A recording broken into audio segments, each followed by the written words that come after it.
It's been remarkable to see the way that our own company has grown. We're 6 times bigger than we were last year, and our staff has grown from 5 to 40 over the past 2 years. So we have some really interesting perspectives on growth as well. Great.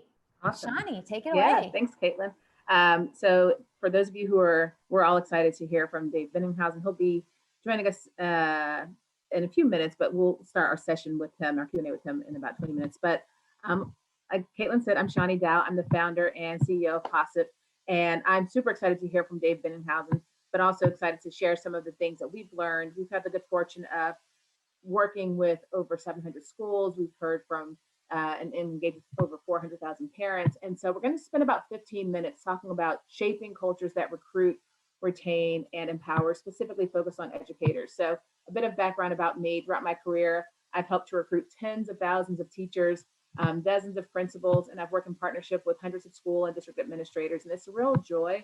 And I get to see both the heroics that you all and your teams do, and also how absolutely hard and gut-wrenching this work can be to try to keep great people and find great people. And this is one of the few sectors where, ready or not, here they come. You don't get to say, sorry, parents, we can't open school because we couldn't find a great 7th grade science teacher. So the work to make sure that the culture is productive and that you're able to recruit and keep great teachers is at the heart of this work.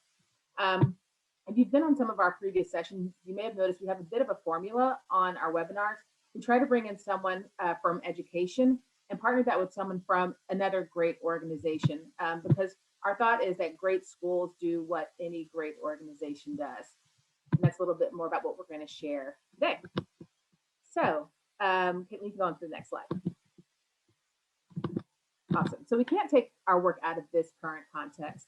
So I'm going to just read this quote that's from a McKinsey article that I think we're going to put in the chat. Leaders must actively manage the energy of their workforces, cultivate the quality of employee relationships, and demonstrate a capacity for resilience to recharge their organization during crises. So as we're kind of going through this, really think about how you can re-energize your organization right now. Some of you have already returned back to school. Some are just now returning back to in-person school. I should say we've been in school all year, but back to in-person school. And we know that our teams need a recharge. So I'm going to go on to the next slide and share 4 ways that from this McKinsey article, organizations are doing this. As I go through these, reflect on how you have or could do this in your organization. And the power of us coming together as a community is learning from each other. So as I talk through these, please do share in the chat how you have done this or how you're thinking about how you can do this in your organization. Okay, so 1, acknowledge collective exhaustion and stress. We are reminded of our partner retreat in January. We had Dr. Madube Akinola from Columbia Business School, and she shared a bit about her research on how you can use stress to create opportunities for inclusive communications and enhance performance. We were just on a team call before this, and one of our team members shared a quote from one of his football coaches that said, "Pressure is a privilege." How do you kind of help people think about what they've just been through and how they've grown, but then also acknowledge what that toll can be and what it has been? So again, share in the chat ways in which you've been able to acknowledge collective exhaustion or ways that you hope to. The second is develop adaptability and resiliency skills as a team. So Caitlin talked about kind of thanking our team for how they have, but really thinking about how you're continuing to help your organization and team members develop adaptability and resiliency skills. One opportunity we all have right now is everyone actually has had to develop and demonstrate that. So part of what we can do right now is simply mirror back to people what they've just done and what they've learned and what they've been through in this year. So people just sometimes need the reminder and the narration of the story of what they've already done. Third is focusing on care, connection, and well-being. So take 1 minute during staff meetings or team meetings to do like what we just did, which is something like stopping and taking a breath, or giving people the opportunity, things that don't take a long time, but can really just help people slow things down and pause. And finally, think about how you can evolve your organization's operations as needed. I saw we had some of our partners from KIPP Nashville here. Something that they did, this was pre-pandemic, but they had set an operations schedule where each teacher could take off a block of time during each month to take care of personal and business needs. So think about how you can creatively evolve your organization's operations as needed so that you can help people be re-energized. I'm going to go now to, we're going to talk quickly about three big things: recruiting, educators, retaining, and then growing. So, we talked about managing the energy of your team, but it is also about continuously recruiting, retaining, and growing as an organization. So, I'm going to do a quick deep dive in some of the great ways to strengthen your recruitment practices. There's a saying in the sales world, and if any of you are talent recruiters, there's a movie called Glengarry Glen Ross. Dave, who's on here, is my classmate from business school. So this is something actually we saw in business school. But the saying was about always be closing. And it speaks to the idea that you should always be focusing on the outcome. I think that saying has some merit. We kind of take that, and the other thing we think about is that great people know great people. So the first thing that you want to really anchor into is have a mindset of always hiring, and have your team always have a mindset of hiring and looking for great people. That's something that we constantly think about. But make sure that your teachers are always thinking about this, and have them have the mindset yourself, but also have the mindset for your teachers and team that you are a desirable organization to work with, and that you're always looking for great people. So you want your team to really adapt that mindset that they're in a place that other people should want to be at. I mean, that really creates a lot of momentum and excitement, and also helps them feel responsible for the success of not only their school, but also who they're bringing into the school or to the district community. Like we said, we want to know all the talented people. So you may not be hiring for a 7th grade math teacher right now, but you want to know who all the great math teachers are who might eventually, be people who can be part of your community. So that's number one. Second is really leaning into your champions. And politics, you probably heard a lot on this past year about the importance of a base. But the reality is it's true. Often we overlook the people who are the most positive, and we spend a lot of time focusing on people who are maybe negative or not happy. But lean into your champions and see how you can multiply their power. Let's take a minute for you to reflect on this question. If you needed to tap into 5 teachers to recommend great prospects with the mindset that great people know great people, who would those 5 teachers be? Or if you're thinking about principals, if you needed 2 principals who are going to recommend great future principals, who would those people be? And get curious about who those folks are, and have your team members also getting curious about who those folks are, and then how you're going to spend time, with those people. Also start to get curious about the type of culture people want to be part of. Ask your team questions about the brand that they and other people want to be associated with, and start to figure out how do you both message that back internally, and then also start to message that back out externally. And then, of course, last but certainly not least, is stand for equity. Dave will talk to us a bit about how Noodles Company broke down stereotypes that narrowly define what makes a good candidate. And I know I've been part of times where I've done that in education, but we sometimes create these very narrow windows about what makes someone successful, and figure out where opportunities are, things that might be standing in the way of equity that actually are not connected to how someone can be really great at the job. Also involve teachers in interviews, be aware of stereotypes, and of course, invite multiple perspectives.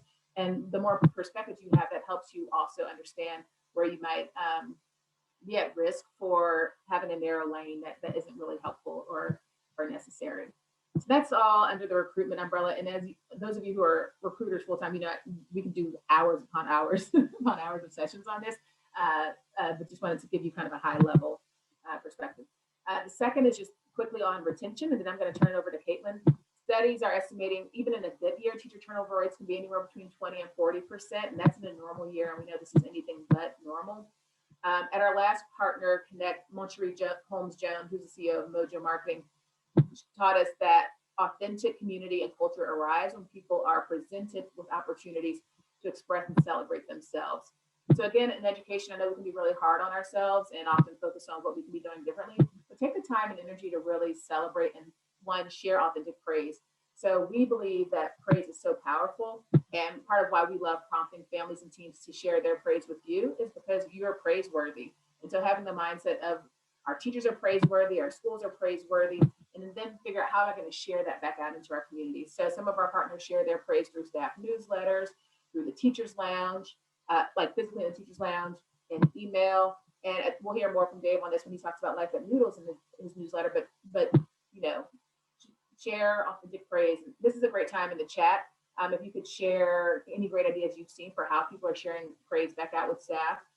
Those are just a few things. Also, think about, this gets back to the recruiting, how you can, one of our partners, Inglewood Elementary, they celebrated their teachers, they would take their Possip praise and actually share it as stories on social media. So that's also helping you with recruiting and retention at the same time.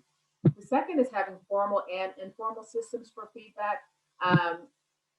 So in our last session, Dave Pavel, who is the president of Oakland A's, talked about the importance of multimodal outreach. So he shared that if you're just listening through one mode, you have a blind spot. And so he found ways to create multiple methods of listening. So with putting community members on the staff, having listening tours. So that's not so different for us. So formal systems are something like Possip or some other survey that you use. Informal, though, is kind of the water cooler conversations, or being at drop off and pick up and just having your ear to the street. And that way you hear who's doing well and who's not doing well, and have a kind of a safe place where you can get those feedback systems. And the third is creating a culture of vulnerability. That's really tough in education, because I know sometimes you always feel like someone's coming at you. Sometimes you can always feel like either the press or parents, but creating a culture of vulnerability within your staff will help have a safe place where they can share what's going well or what's not going well. Some things that we do to create that culture is we have a morning huddle. I know a lot of times in schools there might be a kind of morning grade team meeting or something like that. We do a quick whip around. It sounds like something that takes up more time than you have, but it literally ends up taking 5 minutes and just creates such softness, kind of in terms of connection between each other, and helps create some opportunities. Dave's going to talk to us about some things as well. But I'm going to hand it over to Caitlin, who's going to share some of what we've learned through staff pulse checks, as well as kind of the last part of our kind of three-legged stand, which is in the growing section. So Caitlin. So we wanted to take a minute to just talk about some of the things that we hear from staff at the districts that we work with and the schools that we send staff pulse checks for. So you may know that we do also ask staff how their weeks are going in the same ways that we ask parents how their weeks are going each week at school and what their experience is like. We wanted to share what some of the trends that come through in these reports are. Across the board, team members express that they want to feel respected. So this comes through in safety measures, especially right now during COVID, trust in the classroom, and compensation as well for their work. They express that they want to feel listened to and not just heard.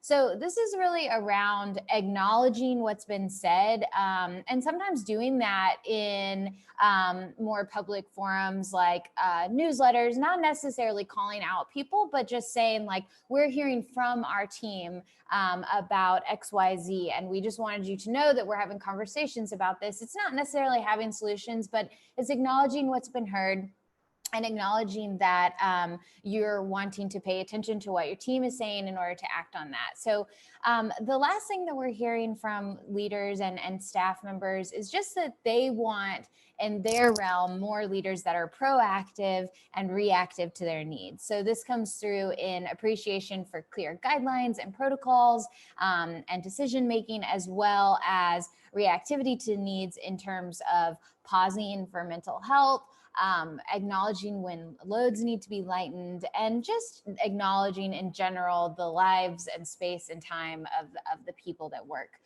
around you. So we wanted to talk a little bit about growing as well. And when we talk about retention, recruiting and retaining, we talk a lot about giving space to others to share what they need and what they love. So about those informal and formal feedback loops, about sharing authentic praise. So there are also some things to think about as your organization is growing and strengthening that really relate to this culture of feedback. So first is find places to flatten the hierarchy. This gives opportunities for leadership. So calling up new teachers is the way we like to think about it, and giving folks the ability to feel empowered to share as thought leaders and innovators.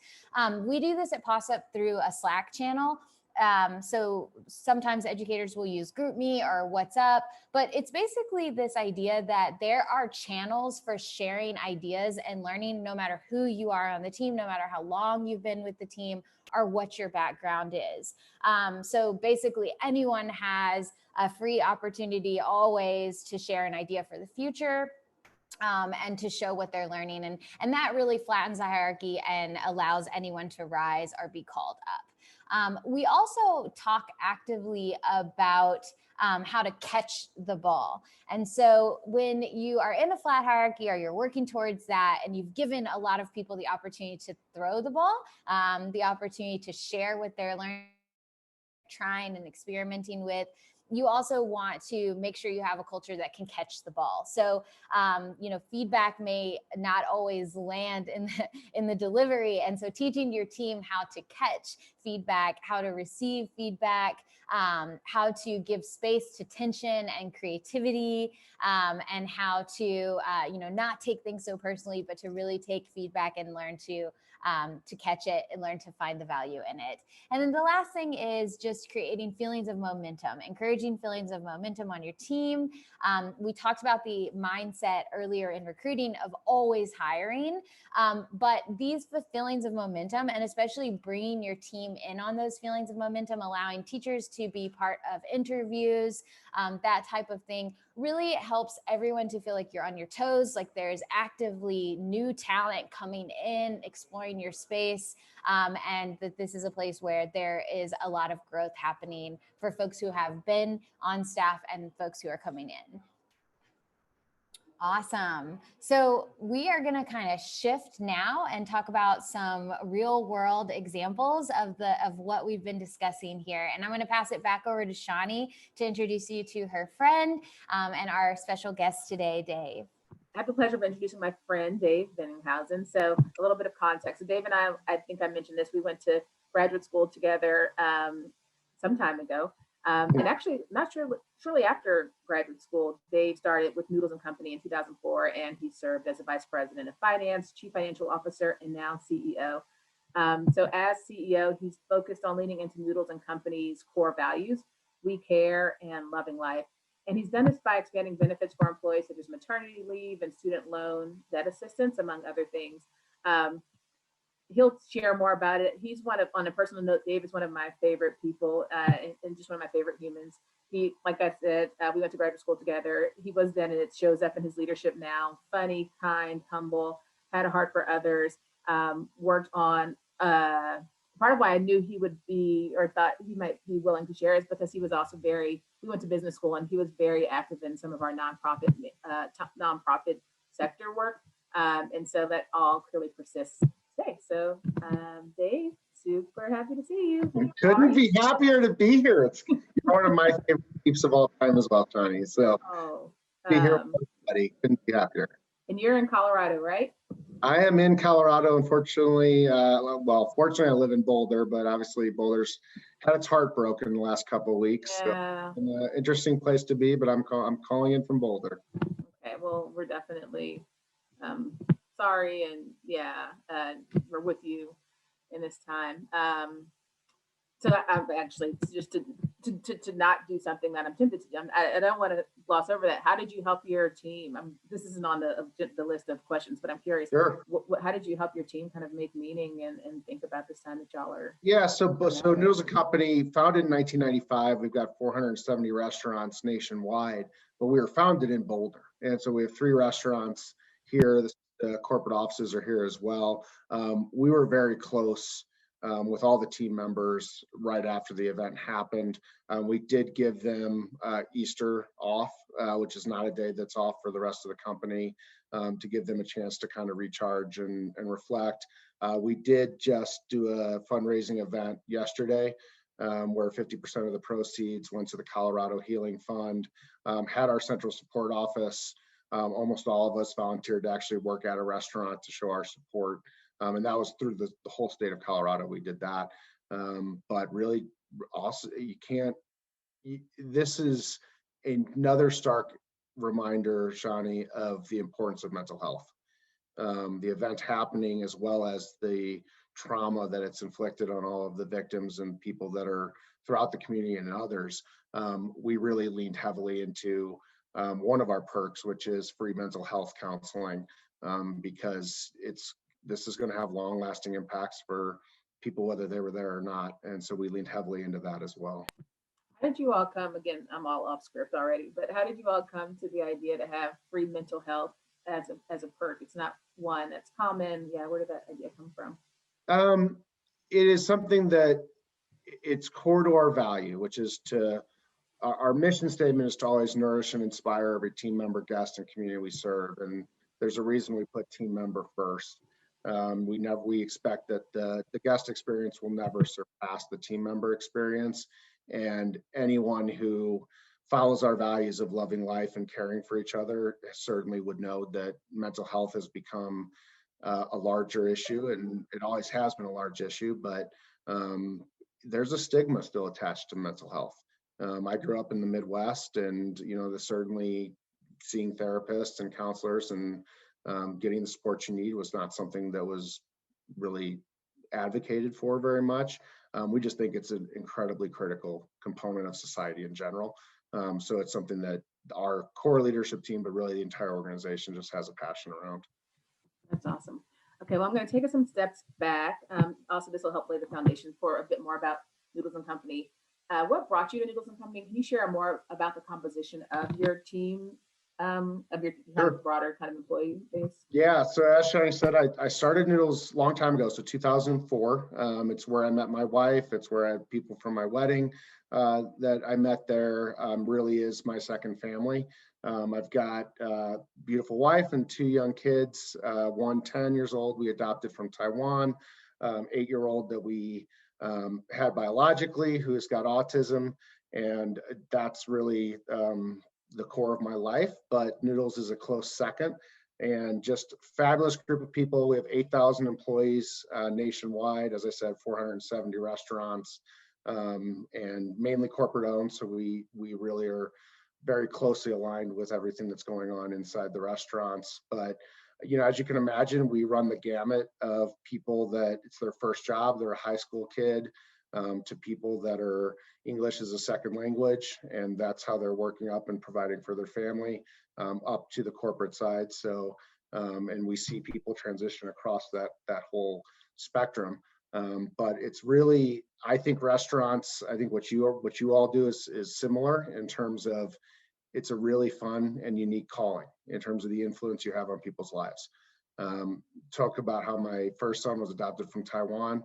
I remember every single meal we had, Shani, when we were in Taiwan, visiting with him the first time. Food is something that brings people together, and it's something that's an amazing calling and couldn't be in a better industry. I absolutely love it and what we can do for people.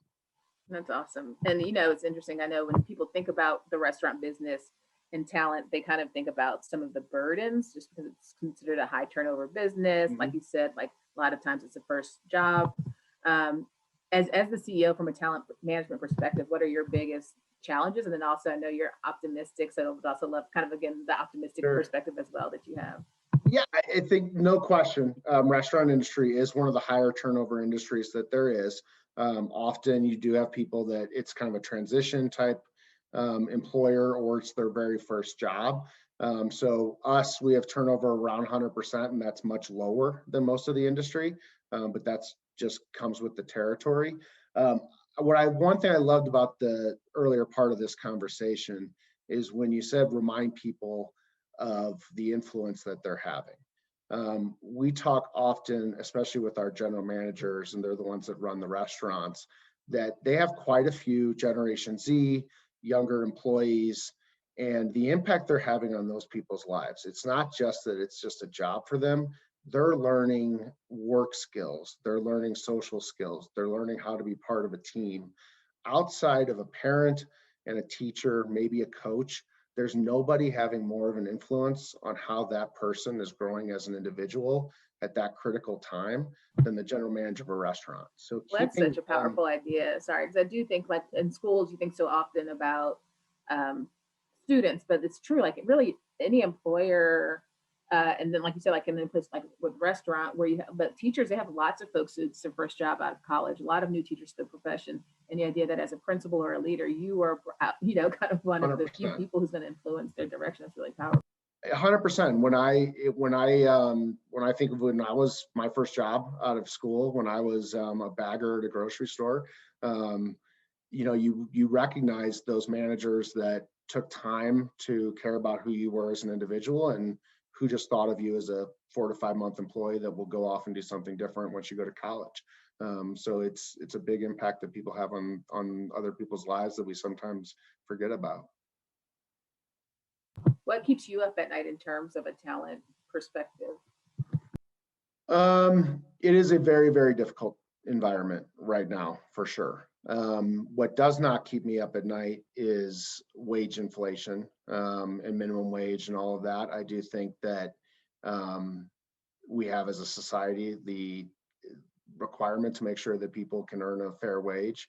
And I know that we already pay above minimum wage. And I think if you attract and retain the right folks, that takes care of itself. But in general, it's a tough environment. And I think teaching, similar to restaurants, it's been in the center of the blast zone in terms of, with COVID, people thinking, is this really where I want to be and where I want to have my career, because of all the things that we've seen over the last 12 months. So that keeps me up at night. It's just it's a tough hiring environment just in general.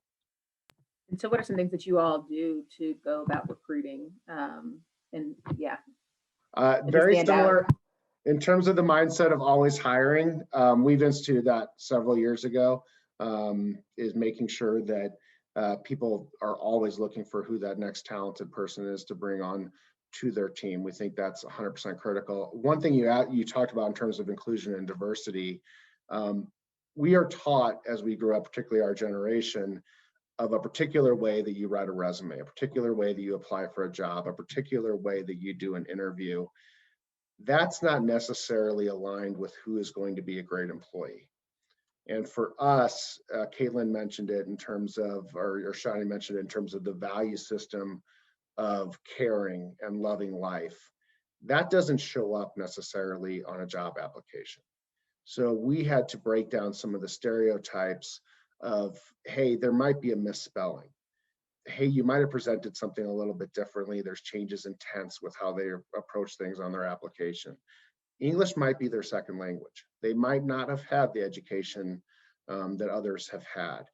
That doesn't mean they're not going to be a great employee. And what we found is that when we had managers that were very locked into, hey, this is the way that somebody should be approaching getting a new job, they were ultimately hurting disadvantaged groups, and they were ultimately not bringing in as much talent as they could have. So that's something we worked really hard in the last year in particular to break down some of those barriers, and could not agree more in terms of great people find great people. That it really is a big point for us, is to, if you have that great employee, they probably know a few people that could also be great employees. But that point on unconscious bias, we actually have that as training with all of our team members, that they have to go through unconscious bias, because we all know we have them. And yeah, that's great. What you remind me of, I'm based in Nashville, and there's this program, the PhD program that has the most Black PhDs in the sciences, and I'm not saying it's fully correct, is at Vanderbilt University. And part of that came from a program they have with Fisk. And part of the theory was of Vanderbilt, literally Vanderbilt, he's like a nuclear, I don't know, I can't remember what he does exactly, but his whole theory was all of the grad programs are looking for the same, like 1% to 5% of Black students who scored in the top on the GRE. He said, so basically you're limiting your pool down to these 5%, and you're not really solving for anything else. Whereas he's like, I want to look at the 95% who may not have the highest GRE scores, but what are the other ways that we can predict success that are not about a GRE score? And we have a higher pool to work with, and then we can also solve for the things that are required to be a successful PhD student that may not be captured in the test score. And so that's really what you described too, is like, how do we actually create a wider net and really focus on what matters most for success, instead of these kind of random, more arbitrary things that may not be a predictor of what this person needs to do to be successful in our organization. Absolutely. Couldn't agree more. That's awesome. Okay. So you talked a little bit about burnout and also trauma. So you shared a few things. How do you think about helping your employees manage that burnout? You talked a bit about the mental health days. What are some other things that you all do? One thing we did that sounds super simple, but has had a huge impact, is we created what we call people time meetings, which are actually scheduled. Every general manager will spend 10, 15 minutes once a month with each team member. And it's not about their job. It's not about the next thing we're training. It's really just understanding what's going on in their life. And what I particularly find with Generation Z is they're more driven by purpose. They're more driven by sense of belonging than prior generations, which I think is a very good thing. And we have found that just carving out that time and making sure that it happens does a significant benefit to retention, because you have. So just to clarify, so is that for like even within a store, every employee has that? Every employee within the restaurant. We are also very systematic about skip levels. I think skip levels are extremely important and beneficial. From the recognition perspective, we do have recognition boards in our restaurants, not dissimilar to where you see in almost any industry, but it's always how do you execute on them. And for recognition boards, what we did is create a little bit more of a formal process of saying, this is kind of what we expect to see. We created particular like stickers that people fill out that says, hey, you did an awesome job fulfilling this value, which is for us care, love, life, passion, and pride, and why. And then when our area managers go, so our area manager oversees roughly 7 restaurants. When they go visit, that's part of their visit, is to see, is that recognition board up to date?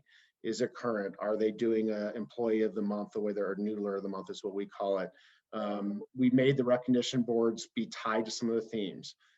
So for Black History Month or Women's History Month, we celebrated leaders in those areas. We made it much more interactive and engaged than it would be otherwise. We also did minor things like $75 a month budget that every restaurant has just to spend however they'd like. Could be just bring in coffee or donuts for the team, but a very minimal expense that just keeps people engaged. And one thing from flattening the hierarchy, which I really like that phrase, it is not unusual for a restaurant to get a call from myself or another senior leader. We have it as we actually have a process around it where our area managers will nominate people to say, hey, this particular cashier does just an unbelievable job of making sure that they're knowing their guests, they remember the orders, they do a fabulous job guiding people through the menu. And so we'll then call them, send a little note to them as well. So we have a very flat hierarchy in terms of just showing that recognition. It feels like a burden to take 5 minutes out of your day and schedule it every single week. Okay, I got to call these 4 or 5 people, like with the new teacher call up. But boy, the return on investment. And once I start a phone call like that, it energizes me. It reminds me why I do this. So little things like that always, to me add up. There are things that we did particularly during COVID, which, was dangerous because you have limited resources during COVID. And we certainly, like most restaurants, that first month or 2 was pretty scary from a financial perspective, but we made sure that the resources we could allocate, we did. We closed for the full 4th and 5th of July weekend, which we usually don't do, to give people a break. We did some spot bonuses, did some things like that just to make sure people had some time to be on their own. And something I just want to point out is what I love about what you shared is there are things that seem kind of like random or organic, but they're actually really intentional and planned. And so I just was saying in a team meeting the other day that like things that seem organic but are planned are my love language. Like I just think it's so powerful because it's an unexpected surprise for that cashier who you're calling, but you know that you've got a system, and it also sounds like your team knows what they're looking for, like what types of things make someone great. And so that's what we found is that so we have 470 restaurants. So my value system, how I approach things, how our leadership team approaches things, how you cascade that down across the entire country is so difficult to make that consistent. We originally had the approach of, hey, we want this to be as less corporate as possible. So we were kind of anti-formality. We were kind of create your own recognition boards. Hey, we want you to do this, we want you to do that, but it's up to you. You do it yourself. They actually wanted, when all is said and done, give us some frameworks. Give us, we post examples of great recognition boards on our digital internal channels so people see, here's how other people are doing it. Once you start sharing all of those and creating some frameworks for people to make it easier for them to recognize their employees, that made a huge difference for us, versus we used to have a bit of an approach of like, hey, every general manager should be like an entrepreneur and they should go out there and do the best thing they possibly can. That's not necessarily realistic. Sometimes you need to give them a little bit of guidance. Love that, because I do think that that's sometimes our desires. Like we're like, but you know, especially in schools, I think sometimes it can be scary, and people are sometimes scared of being wrong, especially if they have more perfectionist tendencies. They might not do anything at all. Like you said, if you can give people a framework, they can really benefit from that. And I also think, you know, spreading out the flattening the hierarchy again, as an example with the recognition boards, those are rarely done by the general managers. Typically, they find somebody on their team that's just extremely passionate about it. Could be around Black History Month. It could be around Pride. Giving them the capabilities and getting them part of the process, that makes a big difference. Because sometimes our general managers, they're absolutely amazing at making food. They're not going to be the best person to make a recognition board that's really engaging. And I think that's also such a good and important point. It's so often like we don't do things because we're not personally good at them or skilled at them. But then if you can, again, flatten hierarchy and like tap into other people who are, so much more can get done and get done better.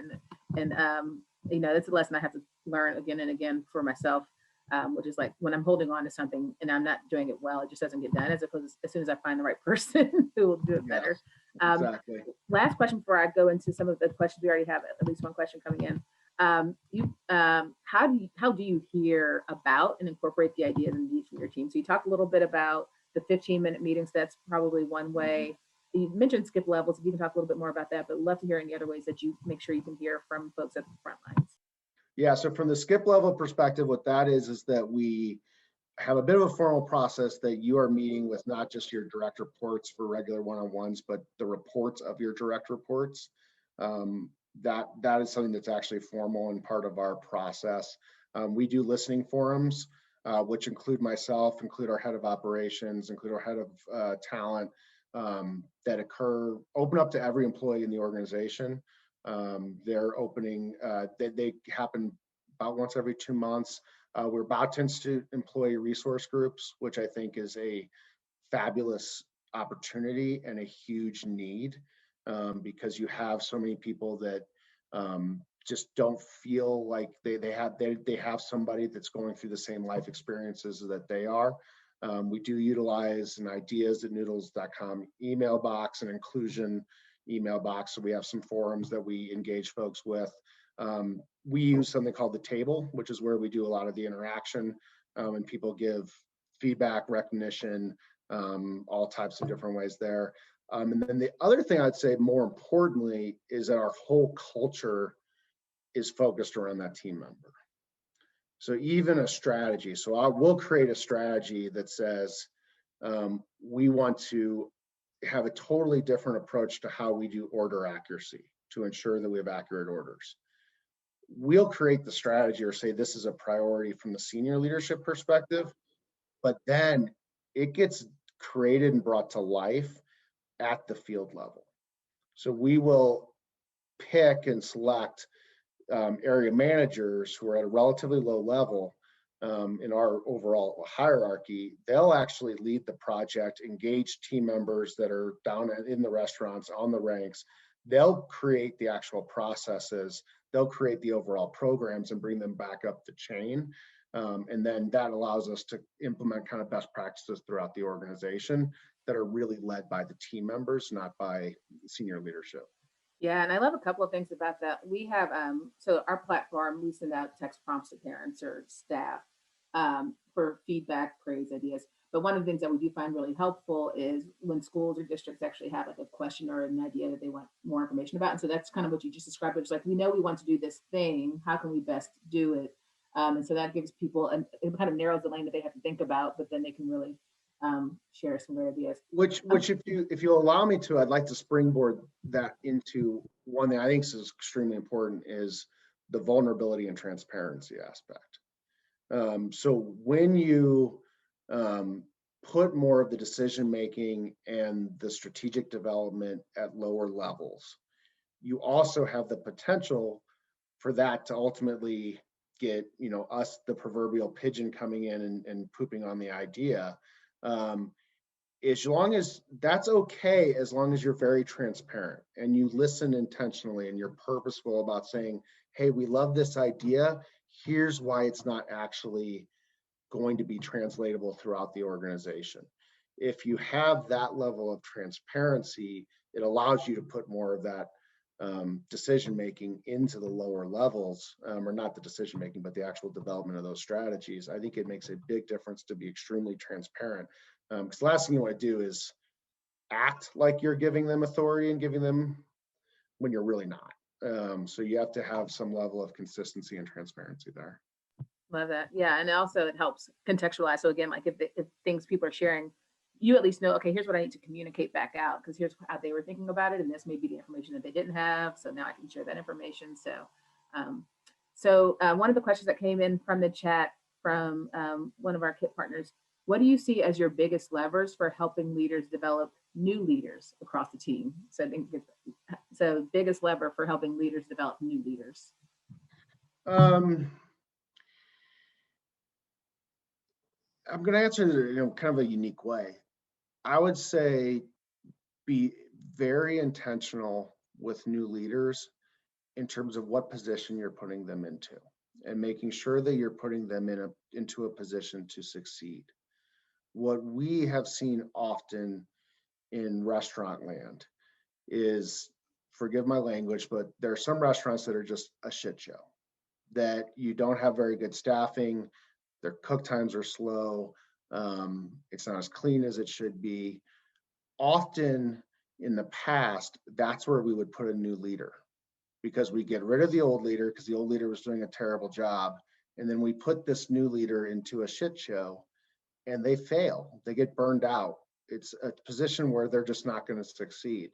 So we've changed our approach quite a bit to make sure that when we do have a new general manager, they're going into a situation that's at least relatively stable and that they've got the right support behind it. Because too often we were seeing new general managers come in and they had all the talent in the world, but you just talked to them after 2 months and they just couldn't, they were done. They just couldn't do it anymore. So it's not really a lever, I guess I would say, but having succession planning and being extraordinarily thoughtful about where you put those new leaders, we had much better success once we became a bit more systematic around that. How did y'all get in front of that? Like, how did you because it's almost like I think sometimes people feel like they're always playing catch up because they're like, oh, now I've got this restaurant that's struggling, yeah. How did you kind of get in front of it? The biggest thing was just, it's kind of in that mindset of always be recruiting, always be doing succession planning, always knowing we actually do ratings on every manager to say, hey, this person's well placed, or this person's the next level. And so we look out 24 months. So what we're doing is we're putting everybody into a bit of a bucket and saying, hey, we think this person's not ready yet. They'll be ready in 6 months, 12 months, or 24 months. Let's get them ready to where once we are in a situation, they're going to be able to take up the reins. And if it's a particular shit show, if you will, you ultimately have to have enough of a team mentality that you have a great assistant manager that you know is going to be successful, that's lived through it before. You take somebody that's already extremely strong and put them into that shit show versus somebody that's a little bit riskier or somebody that's a little bit newer in their career. Yeah. So it's again, it's a different aspect of flattening the hierarchy too, which is like maybe someone who might be like experienced, they've been there before and they've kind of stepped out of that, giving them the kind of step in for a little bit.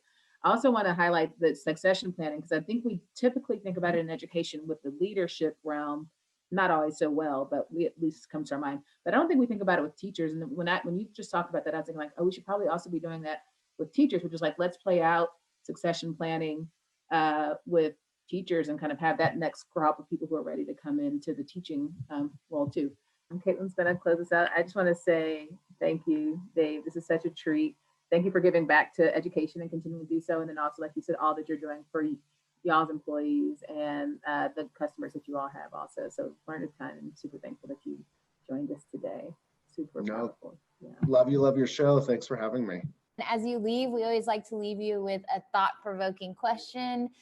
So think about, if you had 5 teachers to tap into to recommend great prospects, who would you ask? And then last minute plug for our next event in May. We're actually going to be talking about findings from family pulse checks, and we're going to bring in actual parent voices for a big community event. So it may even make you think about how you change your staffing and how you staff up to support families. So definitely join us for that May event. You'll hear more soon. And check out our website for resources, our partner stories, our free downloadables, and our Possip store. Thank you so much for coming. Everyone have a great day.